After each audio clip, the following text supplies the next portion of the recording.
Alchemy is known by most as a group of scientists that were trying to turn lead into gold.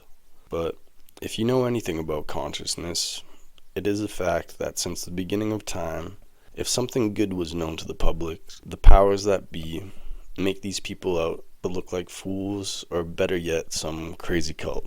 When things of this nature happens, it is definitely worth going and taking a look for yourselves and come to your own facts. Anyways, what is the hidden meaning behind these transformations of metals and turning anything it touches into gold? First of all, this kind of transmutation is surely priceless and leads to true riches in life. This being said, it does not mean such a stone or elixir has not been known to be in existence since the days of old. So let us dive into the magician's hat and see what we can find. This elixir of immortality has been known about and sought out all over the world since the beginning of time, as a way not to gather the riches of the world, but as a way to see and understand the world as it truly is. For this, one needs to have a completely different perspective from the ordinary perception of thinking. For the mind to see, feel,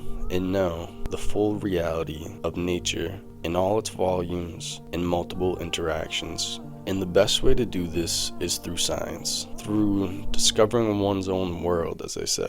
In doing so, a person begins to see that this reality is a well-organized illusion, and that something exists much greater than this dusty world. And that world is the true world, a world of life that does not die or grow old. So in short, striving for this understanding was the true goal of these ancient alchemists, not for the glory of gold, but for the glory of eternity.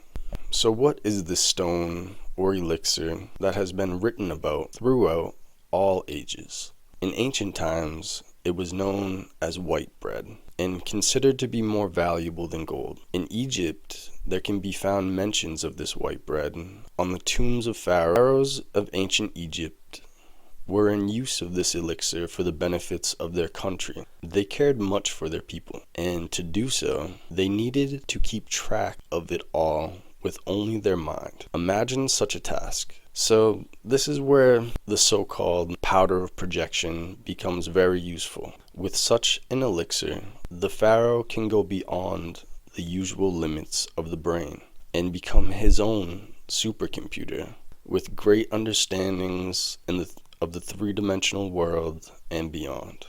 This elixir acted as a stimulator on the mind of the individual, enabling him to go beyond the limits. In order to understand how this works, it is best to know how the brain works, and for this, you should study yourselves because I am by no means a pro in this subject matter, but understanding of the basics are enough to help. In brief, this elixir excites the brain and relays information much faster, while also being full of the necessary information and answers to what it is the pharaoh is concentrating on. I will say more about these pharaohs in another video, but for now, let us fast forward to when all of this information began to be skewed by the minds of men. During the times of the 17th century, a lot of people began to be interested in this stone. It was said to be able to transform metals, give immortality, and cure all diseases. And thus, the great confusion took place from the minds of men, with their lust for life and all of the treasures of the world. They knew it was best to keep this knowledge to themselves. With that, any chance to acquire this knowledge of the Philosopher's Stone was available only to those initiated, and getting such an opportunity was no small task. It involved using a great amount of a person's attention and determination. With this knowledge and group of extraordinary gentlemen, having taken lodgings in the world of men, This brought along all of the things that usually happen within any secret society. As you can imagine, outsiders came like vultures, trying to pick up whatever information that they could, even if that information was true or false. While some knowledge was leaked in some form or another, this information was ingested by these vultures and used for whatever they needed such information for. So like all the uncontrolled minds of men, they began to twist this information to their own understandings, until there was just mere crumbs left of any real food for thought. But those crumbs are enough for those who understand the essence behind the nonsense of life. And while during this time many books were written from these outsiders, all in their own understandings, of course, but the true knowledge was always kept safeguarded only by those who knew the true secrets. It was kind of their thing. So a sort of wall was created around this information, and only those with a true thirst for the understandings of his own nature would have been able to gain access.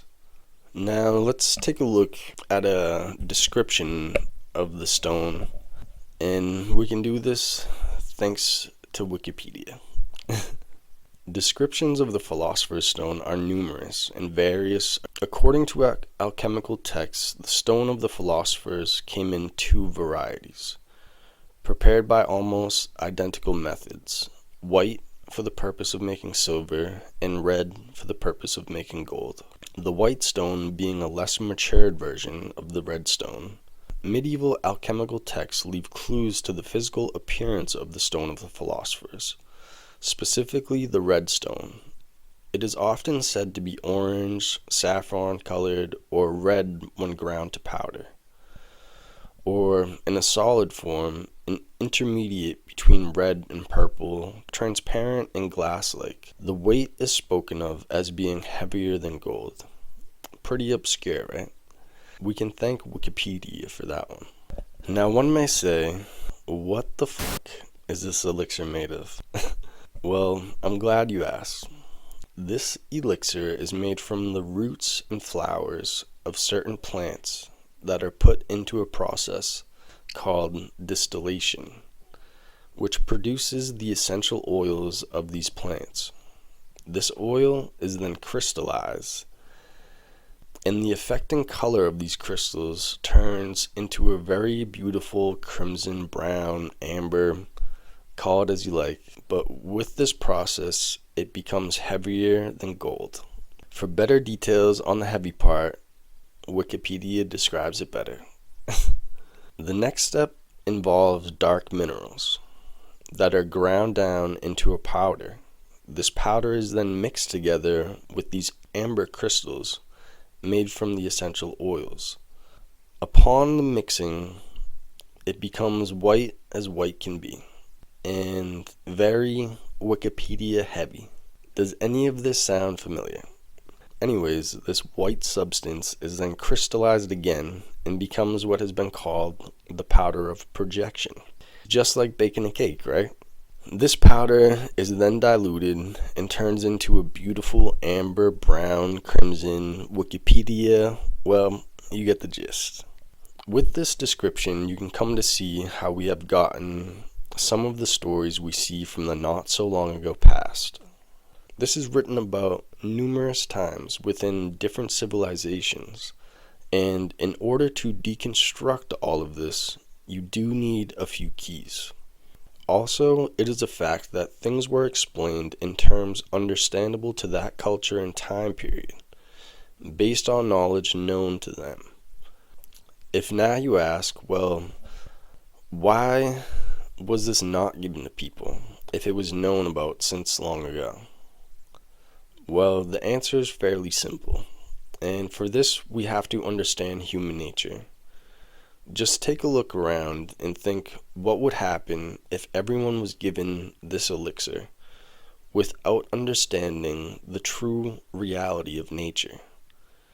While they idle by, being consumed by consumerism, sitting on a couch, complaining with their neighbor about how life is so unfair. what do you think would happen? We do not need a bunch of Leonardo da Vinci's running around with such great minds for creating weapons. And with that, food for thought. Next, you may ask, why was this information so distorted and reduced to just being a myth, when so much information was written about it? Who benefits from people thinking in this way? Well, if you take a good hard look, it is easy to see the who's and the whys. It is known that this stone, elixir, powder, call it as you will, increases the intelligence to a very high degree, and in doing so brings great benefits to health and all of the faculties of life. With this, we can understand that everything starts in the head, and how you develop the brain affects your whole world, the inner and the outer. Let's take a quick look at people who stop developing and fail to learn new things. We see that in their old age, they become gray in the mind as well as the body. The brain system doesn't seem to function as it once did. Electrical impulses slow, and the longer this ensues, it begins to start a major system shutdown. This is such a sad fate for a tool with so many useful benefits. But on the other hand, people who are engaged in lifelong learning of new skills, who gain understanding through the sciences and whatnots, we see that their brain functions well into old age. All of this has been understood for a very long time, and I hope in the near future that the world will start creating again, for itself and for others, in order not to dominate, but to unite. Thank you for your time and attention.